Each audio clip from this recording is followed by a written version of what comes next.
That's all you need to take a look at. That's all. That's literally the only thing that matters. Who did that? The people who are actually working the border, the people where this is their job and they feel bad and they're looking bad right now with the state of things and they want things to get better. Nobody wants things to get better than the Border Patrol. Nobody wants them to have more resources than them. Nobody wants them to do a better job than them because this is their job. It makes them look good. It makes them feel accomplished.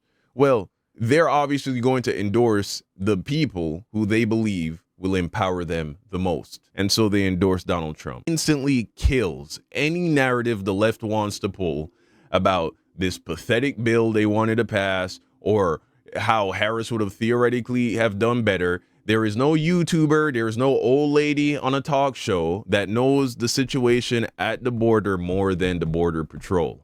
And so if they endorse Donald Trump, that tells you everything you need to know. That's in his mind, that there is something to do there. You realize, I mean, it's chilling what he just said. You realize that when he says, yes, families can be deported together, what he is saying is that U.S. citizens can be deported. What he is saying is if the parent is undocumented and they have U.S. citizen children or U.S. citizen spouse, or and you don't want to separate them, then let's deport the U.S. citizens. Now, here's the thing. That shouldn't matter, but this is an effective argument. And for that reason, I don't believe that we're going to see much, if any, illegal immigrants who have American children being deported, especially if they're already in school, especially if they're over the age of 4, they're in school, they have friends, and the older they are, the harder it's going to be. The American people are simply too emotional, too uninformed to be able to watch like a 12-year-old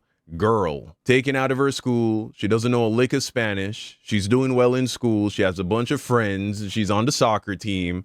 The American people, they're not going to be okay with that. That girl being taken out of school, put on a bus with her illegal immigrant parents and sent to Mexico, right? It's just not going to happen. The Trump administration would become so unpopular off of just a handful of cases like that. The idea of doing that to hundreds or thousands of people, it's not going to work. It's simply not going to work. But here's the thing. In all reality, this whole you're born in America, you're an American citizen, and so you have a God-given right to be here, that's nonsense.